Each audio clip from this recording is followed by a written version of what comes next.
Hello and welcome to this lecture on gravitation and general relativity. So I will present a new approach. And my name is Kjell Prytz. So this has been published in American Journal of Physics. And there's a lot of material, so I have split it into 4 parts.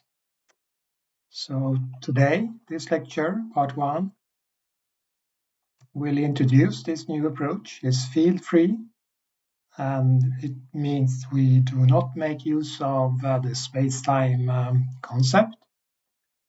We work in a low-velocity, weak interaction approximation scheme, where actually all classical general relativity tests have been performed. It's based on the mutual interactions between two objects, which I consider to be the basic phenomenon of nature. We can make a direct comparison with electrodynamics. And then I will present a recipe for going from electrodynamics to general relativity, showing that the formulas that we have in electrodynamics can be easily translated into gravitation. So that is what we do today in this lecture. So part 2, I will start with deriving the classical formulas for the experimental predictions from general relativity, like length steering, frame dragging, so-called, perihelion shift. And then part 3, we continue with the time dilation from general relativity, derive light deflection. And then in part 4, we discuss radiation and gravitational waves. But now we do this part 1.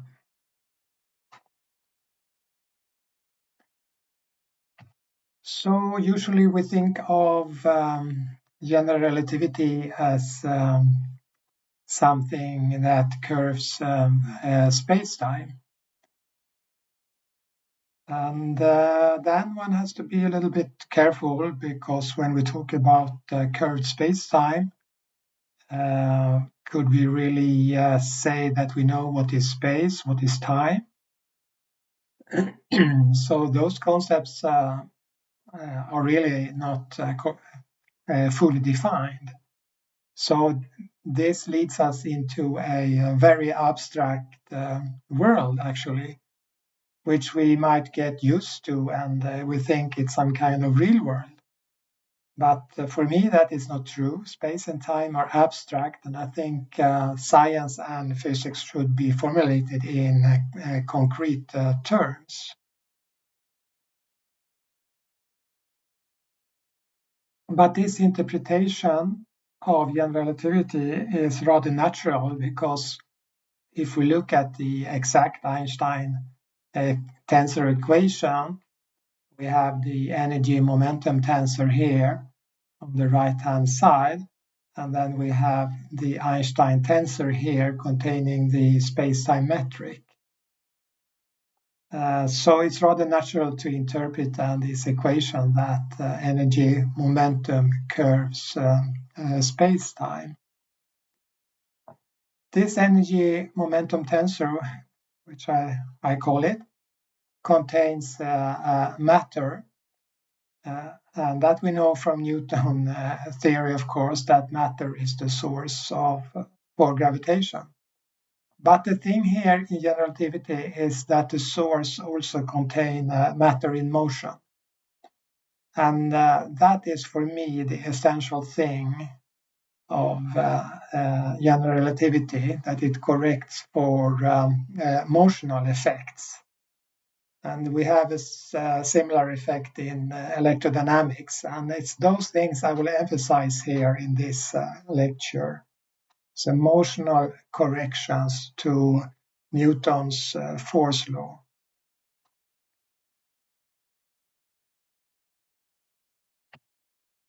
So what about spacetime then? Well, here we can utilize Noether's theorem, stating that to any symmetry of nature we have a conservation law. And in this case, then it's space and time, which are relevant, interesting. So time symmetry, so homogeneous time, is equivalent to conservation of energy. Homogeneous space is conservation of linear momentum. And rotational symmetry corresponds to conservation of angular momentum. So this is the result from Noether's theorem, and Einstein was very well aware of her theorem. They were actually good friends. So this means that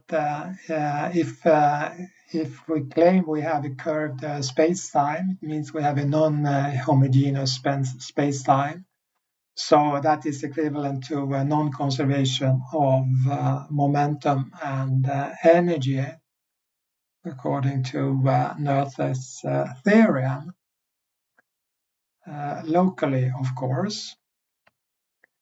But that local non-homogeneity of space and time is then equivalent to a change of momentum and energy, and this is equivalent to what we mean by a force. So the result of Noether's theorem is then that the force picture is equivalent to the to curved spacetime. It's just two different perspectives. And again, Einstein was very well aware of that. So he made a very clear statement here. It is wrong, that's a very strong word, it is wrong to think that geometrization is something essential. It is only a kind of crutch for the finding of numerical laws. Whether one links geometrical intuitions with a theory is a private matter. So that is a very important statement from Einstein. And what does it mean? It is only a kind of crutch. That means that it's a kind of method for the finding of numerical laws. And numerical laws are, of course, the experimental predictions. So Einstein was very well aware of that a theory got to have experimental predictions, otherwise it is worth nothing. So we have to find the experimental predictions of his theory, and for that you can use the concept of curved spacetime if you like, but in the end, when you come up with a formula for experimental prediction, there should be no abstract concepts like space and time. That's an important scientific principle. The same thing with field theory and electrodynamics. Experimental predictions do not contain magnetic and electric field. Electric and magnetic field are just a method for finding the numerical laws. It's really equivalent here. So we then should be able to formulate the general relativity in force perspective. And this was actually what Einstein did in his most important writings, the book The Meaning of Relativity, which I think contains everything about general relativity. So I can highly recommend this book. It's available for free on the web on this link here. There, Einstein actually find the force perspective of general relativity, and he finds that in the approximation scheme of low velocity, weak interactions.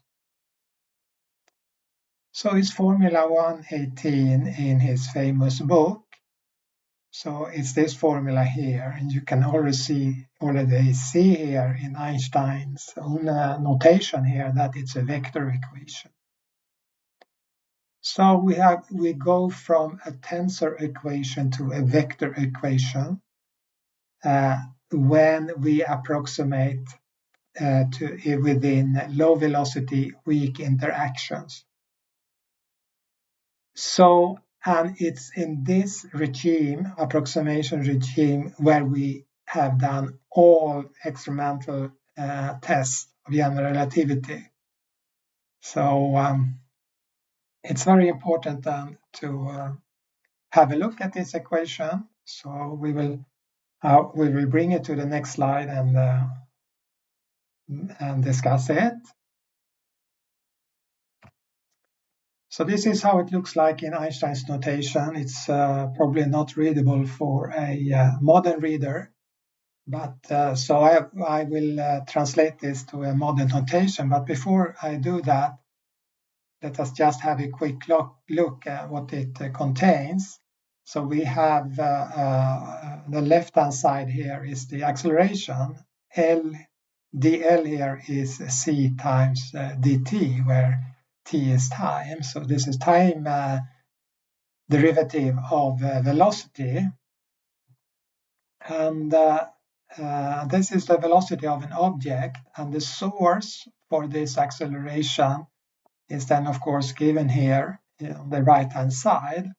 So here we have something static. It's actually Newton's gravitation, the gradient of Newton's gravitation potential. This is the correspondingly vector potential. So we call it in electrodynamics, we call it vector potential. So there is a similar quantity in gravitation here. And this is time derivative of vector potential. So this is something which is acceleration dependent of the source for the force. So that's the other object, actually, as we will see on next slide, where I translate this to a modern notation.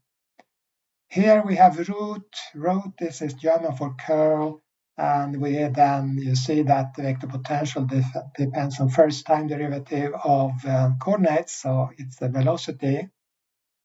And here the velocity of the influenced object appear.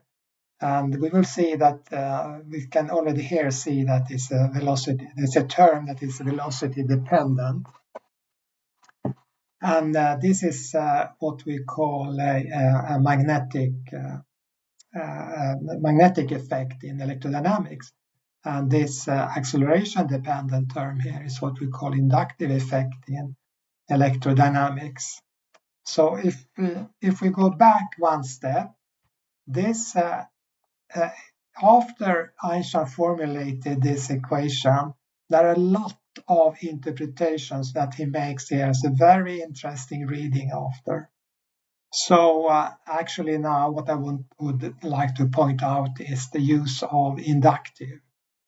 So Einstein called this term here, the time derivative of vector potential, as an inductive action.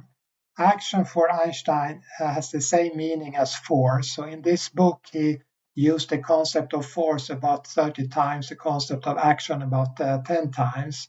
Some people say that gravity is not a force, but obviously Einstein disagree.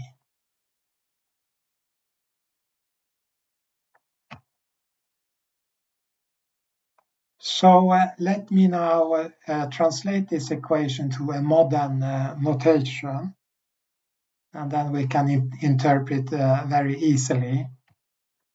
So what we have there in Einstein's approximate general relativistic equation is a two-particle interaction. So we have here on the left-hand side the acceleration of particle number 2, this one, and then the source for this acceleration is given here. It's a static one.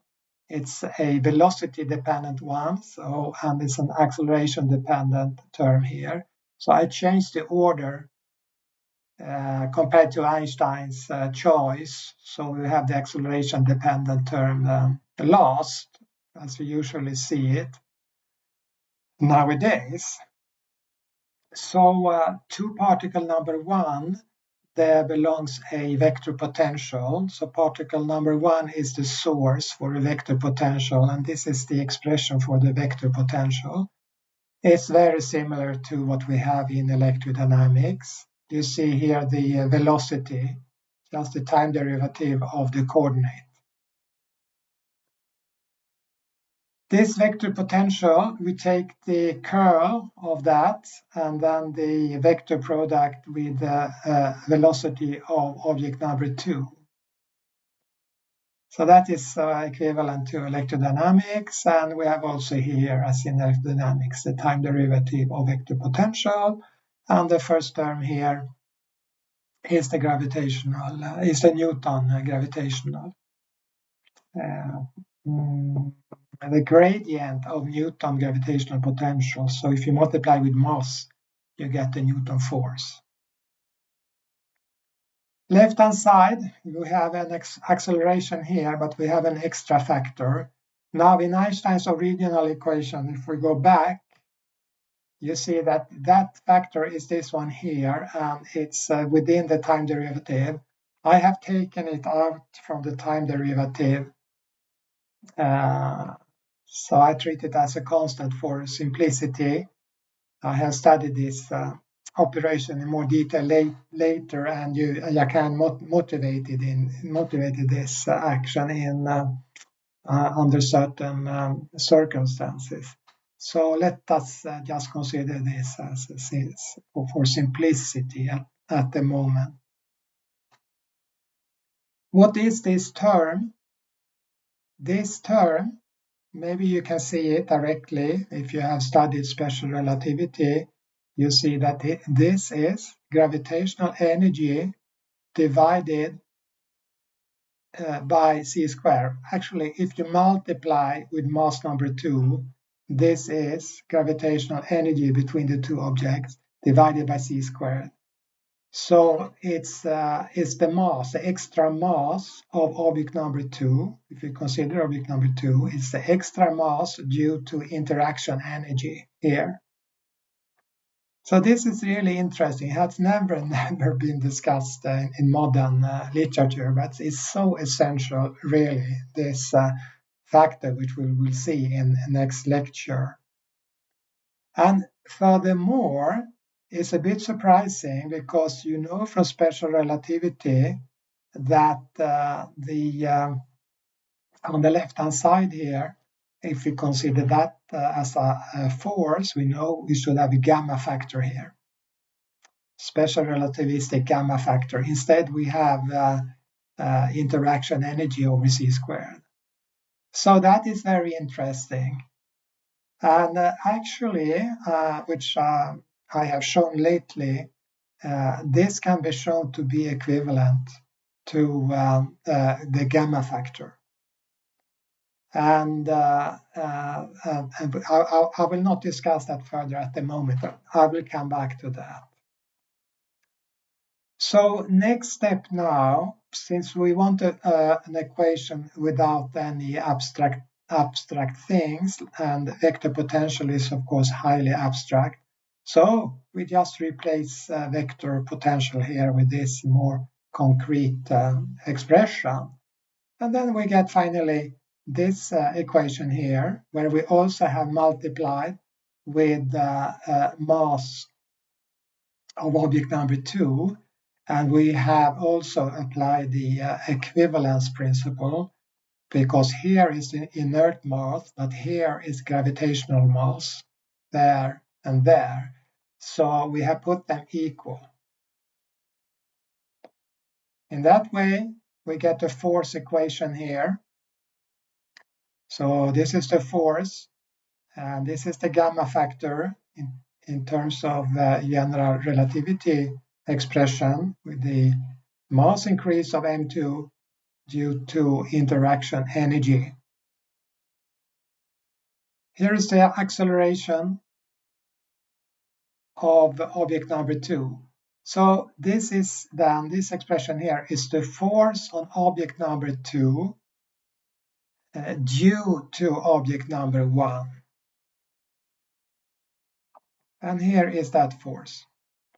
So this is Newton's law, modified, of course. So the force what is given here, the right-hand side. The consequence of force is the left-hand side. So that gives acceleration. So what you see here then is Newton's force law. It's a static one. Next one is G magnetic force, or gravitational magnetic. We call it magnetic because it's velocity dependent. So both these words, magnetic and inductive, are really stupid words. Really stupid words because they don't carry any information. But we keep it because of cohesivity. So we have then this term here, which is velocity dependent, but it's not only velocity of number 1, but it's also velocity of number 2. And we know that from electrodynamics that both objects have to move in order to get a magnetic effect. And then the last term is the acceleration dependent, and it's this term which Einstein called the inductive action. So what he means is something that is acceleration dependent, and it's only acceleration on number 1. So this term means that if number 1 accelerates, then also object number 2 here will be affected when being at rest.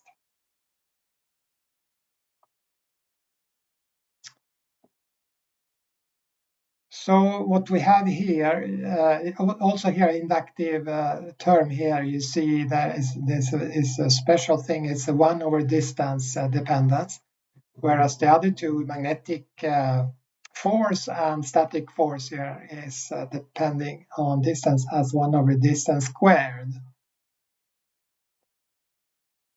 And this is crucial for many applications. So it's this term here is responsible for gravitational waves, as in electrodynamics. It gives electromagnetic waves. And this 1 over r here is then crucial for a wave theory, the field theory.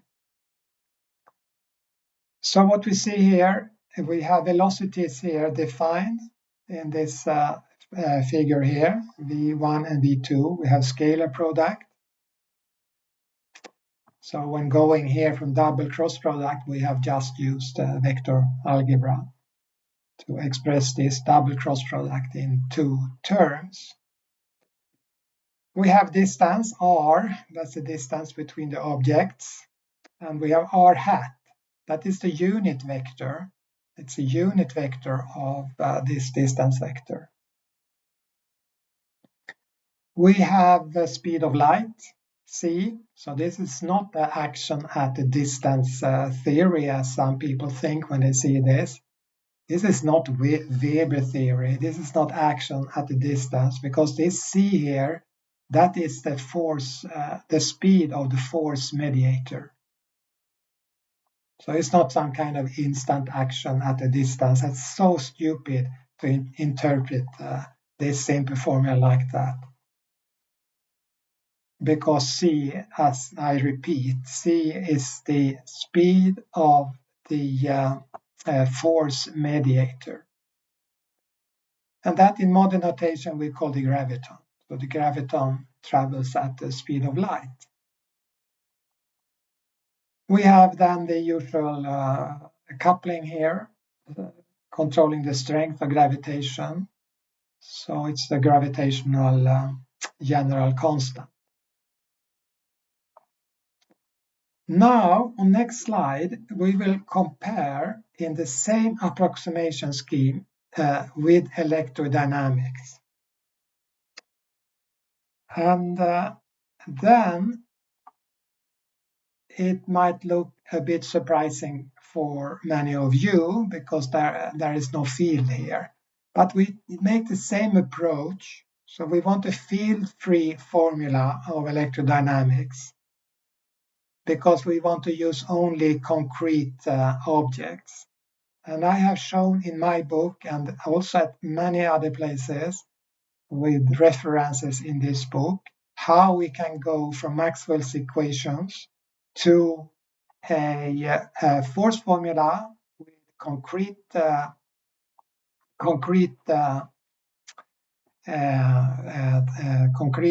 terms and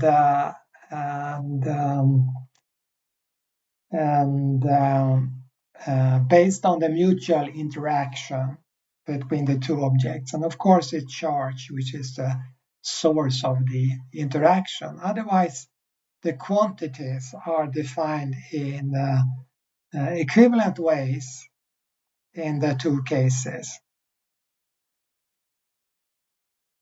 So we have to comment on this because we are all used to Maxwell's equations, but these equations are really not fundamental physics. Because what are they really? They are experimental results. They are applied to certain specific experimental conditions. So the first equation is the electric, for the electric field, that is static. So we divide by arranging experimentally, we can divide the basic phenomena into three different cases, the static, magnetic, inductive, and we can study these separately. Magnetic, for example, we study by generating steady currents in two circuits. And the inductive phenomena we can study by having one circuit without current and the other circuit we have a time varying current, and we can see the response on the first circuit. So we arrange that artificially, experimentally, and Maxwell's equations describe that artificial arrangement. That's why we have four different equations to deal with. But when we consider fundamental physics, that is the mutual interaction between two objects, all these kind of phenomena, these three kind of phenomena, they appear at the same time. We cannot isolate one of those effects from another. So we got to have one formula including all the effect that is treated by Maxwell's equations. Electrodynamic and Maxwell's equations are also approximations, so it's also low velocity and weak interaction. So we can make a direct comparison here, and we see a striking similarity. So what differs here is, of course, the charge and mass and the coupling constant. And also important is this factor 4 here. So kinematical corrections seem to be enhanced in general relativity. So you heard now I introduced a new expression, kinematical corrections. So that is how we should interpret these fundamental equations. So this velocity and acceleration dependent terms, in both cases, gravitation and electrodynamics, those are kinematical corrections to the static force. These kinematical corrections, they appear because interactions take time. Interactions are mediated at the speed of light.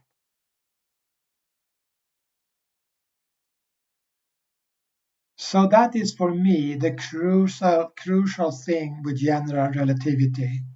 It adds kinematical corrections, and it does it in an equivalent way as we do it in electrodynamics.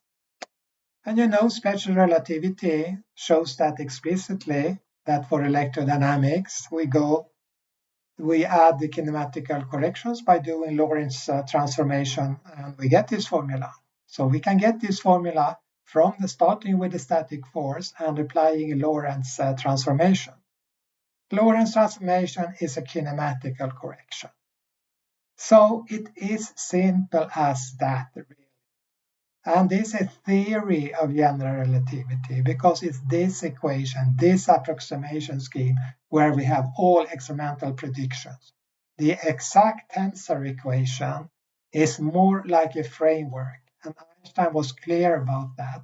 That exact tensor equation we can never find any experimental prediction from. Therefore, he developed this approximate formula because it's in this regime, approximation regime, we make experimental prediction. And this was crucial for Einstein. For Einstein, there is no theory if there is no experimental verification. So Einstein actually did all this work himself, finding all the experimental predictions.